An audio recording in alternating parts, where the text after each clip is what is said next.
In this video, we're going to discuss lipids. I like to think of the term lipids as an umbrella term for the following three terms: triglycerides, also known as fats, fatty acids, an example of which is phospholipids, and cholesterol.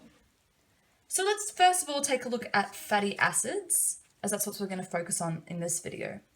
So we've got fatty acids. They can be saturated, which means they have no double bonds, unsaturated, which means they have some double bonds.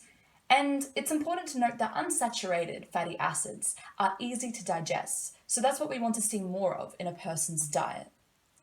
Then we have monosaturated, mono meaning one, so it has one double bond, and then we have polyunsaturated, poly meaning many, which means that it has many double bonds.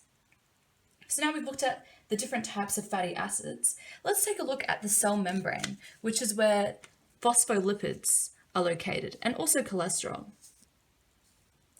So we've got our cell membrane here, and as you can see, we've got our phospholipids with our hydrophobic tails and our hydrophilic heads, and we've got cholesterol sitting in between the phospholipids. So this is an important thing that you need to keep in your head, the structure of the cell membrane, because this is the capsule for all the cells in our bodies.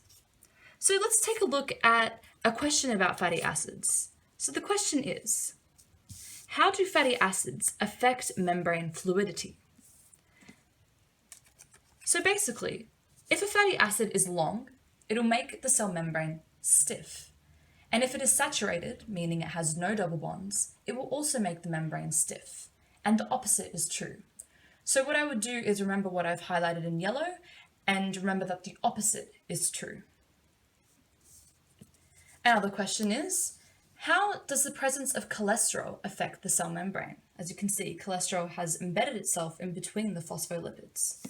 Well, cholesterol is extremely important for several reasons. Cholesterol stabilizes the membrane, and most importantly, it lowers the impact of temperature on the membrane. So if the membrane is exposed to heat, it will increase the melting point. So it will prevent it from melting and becoming more fluid or too fluid.